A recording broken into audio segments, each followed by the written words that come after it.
ओम शांति। 17 फरवरी 2024 बाबा के महावाक्य। मीठे बच्चे, पावन बनने के लिए एक है याद का बल, दूसरा है सजाओं का बल। तुम्हें याद के बल से पावन बन ऊंच पद पाना है। प्रश्न, बाप रूहानी सर्जन है, वह तुम्हें कौन सा धीरज देने आए हैं? उत्तर, जैसे वह सर्जन रोगी को धीरज देते हैं कि अभी बीमारी ठीक हो जाएगी, ऐसे रूहानी सर्जन भी तुम बच्चों को धीरज देते हैं। बच्चे, तुम माया की बीमारी से घबराओ नहीं। सर्जन दवा देते हैं तो यह बीमारियां सब बाहर निकलेंगी। जो ख्यालात अज्ञान में भी नहीं आए होंगे, आएंगे, लेकिन तुम्हें सब सहन करना है। थोड़ा मेहनत करो, तुम्हारे अब सुख के दिन आए कि आए। ओम शांति। बेहद का बाप सभी बच्चों को समझाते हैं, तुम सबको पैगाम पहुंचाना है कि अब बाप आए हैं। बाप धीरज दे रहे हैं क्योंकि भक्ति मार्ग में बुलाते हैं, बाबा आओ, लिबरेट करो, दुख से छुड़ाओ। तो बाप धीरज देते हैं। बाकी थोड़े रोज हैं। कोई की बीमारी छूटने पर होती है तो कहते हैं अब ठीक हो जाएगी। बच्चे भी समझते हैं कि इस छीछी दुनिया में बाकी थोड़ा रोज है, फिर हम नई दुनिया में जाएंगे। उसके लिए हमको लायक बनना है, फिर कोई भी रोग आदि तुमको नहीं सताएंगे। बाप धैर्य देकर कहते हैं थोड़ी मेहनत करो, और कोई नहीं जो ऐसे धीरज दे। तुम ही तमो प्रधान हो गए हो, अब बाप आए हैं तुमको फिर से सतो प्रधान बनाने के लिए। अभी सभी आत्माएं पवित्र बन जाएंगी, कोई योग बल से, कोई सजाओं के बल से। सजाओं का भी बल है ना, सजाओं से जो पवित्र बनेंगे उनका पद कम हो जाएगा। तुम बच्चों को श्रीमत मिलती रहती है। बाप कहते हैं माँ में कम याद करो, तुम्हारे सब पाप भस्म हो जाएंगे। अगर याद नहीं करेंगे तो पाप 100 गुना बन जाएगा, क्योंकि पाप आत्मा बन तुम मेरी निंदा कराते हो। मनुष्य कहेंगे इनको ईश्वर ऐसी मत देते हैं जो आसुरी चलन दिखाते हैं। लाही चाढ़ी माना उतराव चढ़ाव भी होता है ना। बच्चे हार भी खाते हैं, अच्छे अच्छे बच्चे भी हार खाते हैं, तो पाप कटते ही नहीं हैं, फिर भोगना भी पड़ता है। यह बहुत छीछी दुनिया है, इसमें सब कुछ होता रहता है। बाप को बुलाते ही हैं कि बाबा आकर हमको भविष्य नई दुनिया के लिए रास्ता बताओ। बाबा जानते हैं उस तरफ है पुरानी दुनिया, इस तरफ है नई दुनिया। तुम हो नैया, अब तुम पुरुषोत्तम बनने के लिए चल रहे हो। तुम्हारा इस पुरानी दुनिया से लंगर उठ गया है, तो जहाँ जा रहे हो उस घर को ही याद करना है। बाप ने कहा है मेरे को याद करने से तुम्हारी कट उतरेगी। या तो है योग बल या सजाएं। हर एक आत्मा पवित्र तो जरूर बननी है। पवित्र बनने बिगर वापिस तो कोई जा नहीं सकते। सबको अपना अपना पार्ट मिला हुआ है। बाप कहते हैं यह है तुम्हारा अंतिम जन्म। मनुष्य कहते हैं कलयुग अर्जुन छोटा बच्चा है, गोया मनुष्य अभी इससे भी और दुखी होंगे। तुम संगम युगी ब्राह्मण समझते हो, यह दुख धाम तो अभी खत्म होना है। बाप धीरज देते हैं। कल्प पहले बाप ने कहा था मां मेकम, मुझे याद करो तो पापों की कट उतर जाएगी। यह मैं गारंटी करता हूँ। यह भी समझाते हैं कलयुग का विनाश जरूर होना है और सतयुग भी जरूर आना है। खातरी मिलती है, बच्चों को निश्चय भी है, परंतु याद ना ठहरने के कारण कोई न कोई विकर्म कर लेते हैं। कहते हैं बाबा क्रोध आ जाता है, इसको भी भूत कहा जाता है।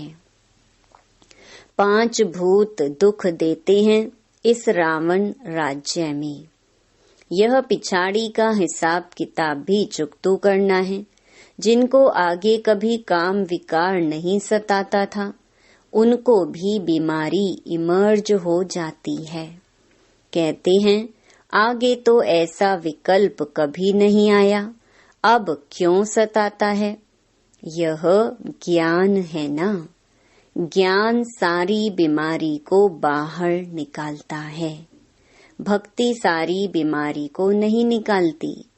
यह है ही अशुद्ध विकारी दुनिया।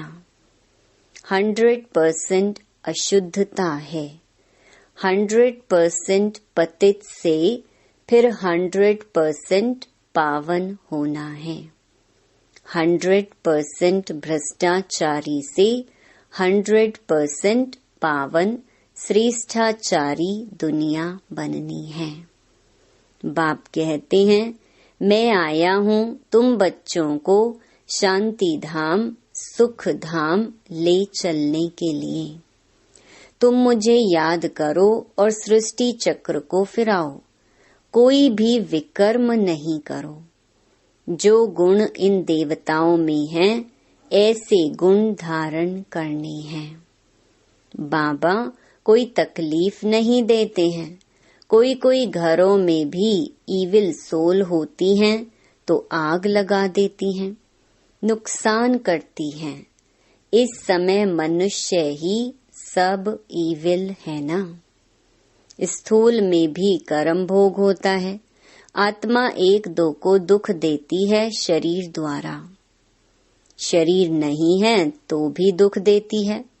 बच्चों ने देखा है जिसको घोस्ट कहते हैं, वह सफेद छाया मुहाफिक देखने में आते हैं, परंतु उनका कुछ ख्याल नहीं करना होता है। तुम जितना बाप को याद करेंगे उतना यह सब खत्म होते जाएंगे। यह भी हिसाब किताब है ना। घर में बच्चियां कहती हैं हम पवित्र रहना चाहती हैं, यह आत्मा कहती है, और जिनमें ज्ञान नहीं है वह कहते हैं पवित्र नहीं बनो। फिर झगड़ा हो पड़ता है, कितना हंगामा होता है। अब तुम पवित्र आत्मा बन रहे हो, वह हैं अपवित्र तो दुख देते हैं तो आत्मा ना। उनको कहा जाता है ईविल आत्मा। शरीर से भी तो बिगर शरीर भी दुख देते हैं। ज्ञान तो सहज है, सुदर्शन चक्रधारी बनना है, बाकी मुख्य है पवित्रता की बात। इसके लिए बाप को खुशी से याद करना है। रावण को ईविल कहेंगे ना, इस समय यह दुनिया है ही इविल। एक दो से अनेक प्रकार के दुख पाते रहते हैं। इविल पतित को कहा जाता है। पतित आत्मा में भी 5 विकार अनेक प्रकार के होते हैं। कोई में विकार की आदत, कोई में क्रोध की आदत, कोई में तंग करने की आदत, कोई में नुकसान करने की आदत होती है। कोई में विकार की आदत होगी तो विकार ना मिलने कारण क्रोध में आकर बहुत मारते भी हैं। यह दुनिया ही ऐसी है। तो बाप आकर धीरज देते हैं, हे आत्माएं, बच्चों धीरज धरो, मुझे याद करते रहो और दैवी गुण भी धारण करो। ऐसे भी नहीं कहते हैं कि धंधा आदि नहीं करो। जैसे मिलिट्री वालों को लड़ाई में जाना पड़ता है तो उन्हों को भी कहा जाता है शिव बाबा की याद में रहो। गीता के अक्षरों को उठाए वह समझते हैं हम युद्ध के मैदान में मरेंगे तो स्वर्ग में जाएंगे, इसलिए खुशी से लड़ाई में जाते हैं। परंतु वह तो बात ही नहीं। अब बाबा कहते हैं तुम स्वर्ग में जा सकते हो, सिर्फ शिव बाबा को याद करो। याद तो एक शिव बाबा को ही करना है तो स्वर्ग में जरूर जाएंगे। जो भी आते हैं भल फिर जाकर पतित बनते हैं तो भी स्वर्ग में जरूर आएंगे। सजाएं खाकर पावन बनकर फिर भी आएंगे जरूर। बाप रहमदिल है ना। बाप समझाते हैं कोई विकर्म ना करो तो विकर्मा जीत बनेंगे। यह लक्ष्मी नारायण विकर्मा जीत है ना। फिर रावण राज्य में विकर्मी बन जाते हैं। विक्रम संवत शुरू होता है ना। मनुष्यों को तो कुछ भी पता नहीं है। तुम बच्चे अभी जानते हो यह लक्ष्मी नारायण विकर्मा जीत बने हैं। कहेंगे विकर्मा जीत नंबर 1, फिर 2500 वर्ष के बाद विक्रम संवत शुरू होता है। मोहजीत राजा की कहानी है ना। बाप कहते हैं नष्टो मोहा बनो, मामेकम याद करो तो पाप कटेंगे। जो 2500 वर्ष में पाप हुए हैं वह 50-60 वर्ष में तुम स्वयं को सतो प्रधान बना सकते हो। अगर योग बल नहीं होगा तो फिर नंबर पीछे हो जाएंगे। माला तो बहुत बड़ी है। भारत की माला तो खास है, जिस पर ही सारा खेल बना हुआ है। इसमें मुख्य है याद की यात्रा, और कोई तकलीफ नहीं है। भक्ति में तो अनेकों से बुद्धि योग लगाते हैं। ये सब है रचना। उनकी याद से किसका भी कल्याण नहीं होगा। बाप कहते हैं किसको भी याद नहीं करो। जैसे भक्ति मार्ग में पहले सिर्फ तुम भक्ति करते थे, अब फिर पिछाड़ी में भी मुझे याद करो। बाप कितना क्लियर समझाते हैं। आगे थोड़े ही जानते थे, अभी तुमको ज्ञान मिला है।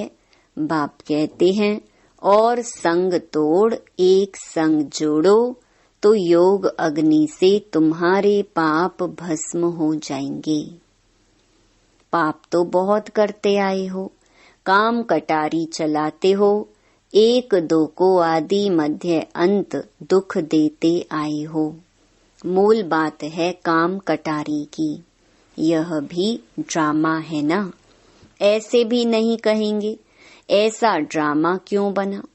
यह तो अनादि खेल है, इसमें मेरा भी पार्ट है। ड्रामा कब बना कब पूरा होगा ये भी नहीं कह सकते। यह तो आत्मा में पार्ट भरा हुआ है। आत्मा की जो प्लेट है वह कब घिसती नहीं है। आत्मा अविनाशी है, उसमें पार्ट भी अविनाशी है, ड्रामा भी अविनाशी कहा जाता है। बाप जो पुनर्जन्म में नहीं आते हैं, वो ही आकर सब राज समझाते हैं। सृष्टि के आदि मध्य अंत का राज कोई भी नहीं समझा सकते। ना बाप का ऑक्यूपेशन, ना आत्मा का, कुछ भी नहीं जानते। यह सृष्टि का चक्र फिरता ही रहता है। अब पुरुषोत्तम संगम युग है। जब सब मनुष्य मात्र उत्तम पुरुष बन जाते हैं, शांति धाम में सब आत्माएं पवित्र उत्तम बन जाती हैं। शांति धाम पावन है ना, यह दुनिया भी पवित्र है, वहाँ शांति तो है ही। फिर शरीर मिलने से पार्ट बजाते हैं। यह हम जानते हैं, हरेक को पार्ट मिला हुआ है। वह हमारा घर है, शांति में रहते हैं, यहाँ तो पार्ट बजाना है। अब बाप कहते हैं, भक्ति मार्ग में तुमने मेरी अव्यभिचारी पूजा की, दुखी नहीं थे। अभी व्यभिचारी भक्ति में आने से तुम दुखी बन पड़े हो। अब बाप कहते हैं, दैवी गुण धारण करो, फिर भी आसुरी गुण क्यों। बाप को बुलाया कि हमको आकर पावन बनाओ, फिर पतित क्यों बनते हो। उसमें भी खास काम को जरूर जीतना है, तो तुम जगत जीत बनेंगे। मनुष्य तो भगवान के लिए कह देते हैं, आपे ही पूज्य, आपे ही पुजारी। गोया उनको नीचे ले आते हैं। ऐसे पाप करते करते महाविकारी दुनिया बन जाती है। गरुड़ पुराण में भी रौरव नर्क कहते हैं, जहाँ बिच्छू टिंडन सब काटते रहते हैं। शास्त्रों में क्या क्या बैठ दिखाया है, यह भी बाप ने समझाया है। यह शास्त्र आदि सब भक्ति मार्ग के हैं। इनसे कोई भी मेरे साथ नहीं मिलते हैं और ही तमो प्रधान बन पड़े हैं। इसलिए मुझे बुलाते हैं कि आकर पावन बनाओ, तो पतित ठहरे ना। मनुष्य तो कुछ भी समझते नहीं हैं। जो निश्चय बुद्धि हैं वह तो विजयी हो जाते हैं। रावण पर विजय पाकर राम राज्य में आ जाते हैं। बाप कहते हैं, काम पर जीत पाओ, इस पर ही हंगामा होता है।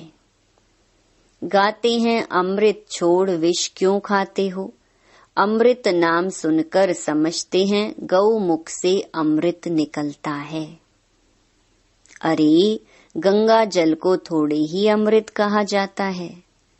यह तो ज्ञान अमृत की बात है। स्त्री पति के चरण धोकर पीती है, उनको भी अमृत समझते हैं। अगर अमृत है तो फिर हीरे समान बने ना। यह तो बाप ज्ञान देते हैं, जिससे तुम हीरे जैसा बनते हो। पानी का नाम कितना बाला कर दिया है। तुम ज्ञान अमृत पिलाते, वह पानी पिलाते हैं। तुम ब्राह्मणों का किसको भी पता नहीं है। वह कौरव पांडव कहते हैं, परंतु पांडवों को ब्राह्मण थोड़े ही समझते हैं। गीता में ऐसे अक्षर हैं नहीं जो पांडवों को ब्राह्मण समझे। बाप बैठ सब शास्त्रों का सार समझाते हैं। बच्चों को कहते हैं, शास्त्रों में जो कुछ पढ़ा है और जो कुछ मैं सुनाता हूँ उसको जज करो। तुम जानते हो, आगे हम जो सुनते थे वह रॉन्ग था, अब राइट सुनते हैं। बाप ने समझाया है, तुम सब सीताएं अथवा भक्तियां हो। भक्ति का फल देने वाला है राम भगवान। कहते हैं, मैं आता हूँ फल देने। तुम जानते हो हम स्वर्ग में अपार सुख भोगते हैं, उस समय बाकी सब शांति धाम में रहते हैं।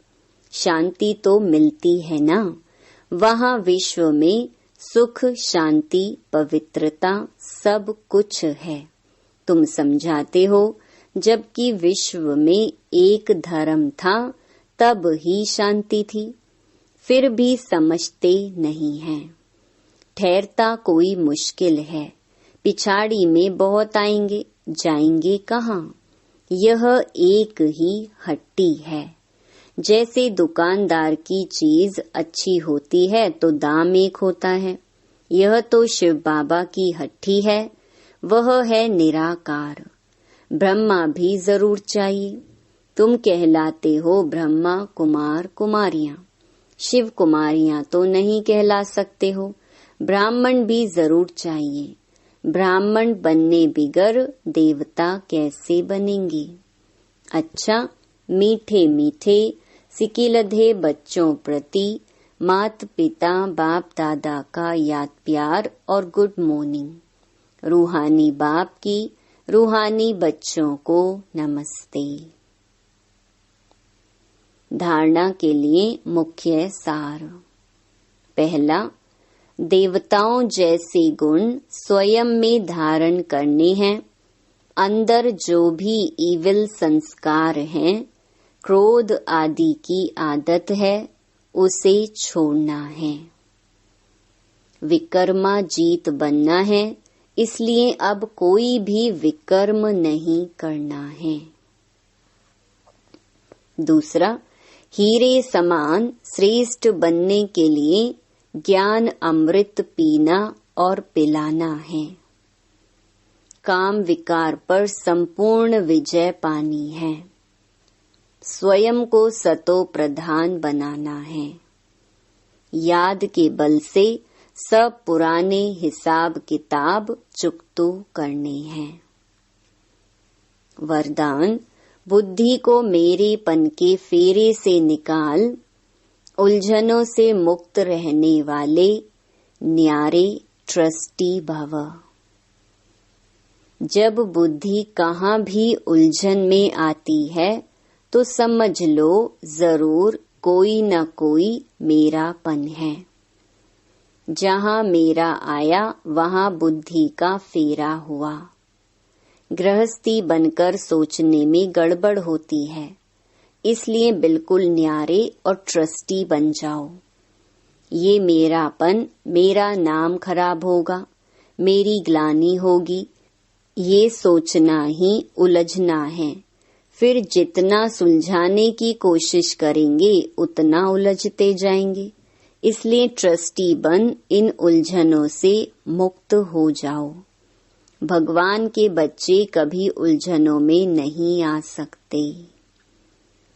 स्लोगन, बड़े बाप के बच्चे हो इसलिए ना तो छोटी दिल करो और ना छोटी बातों में घबराओ।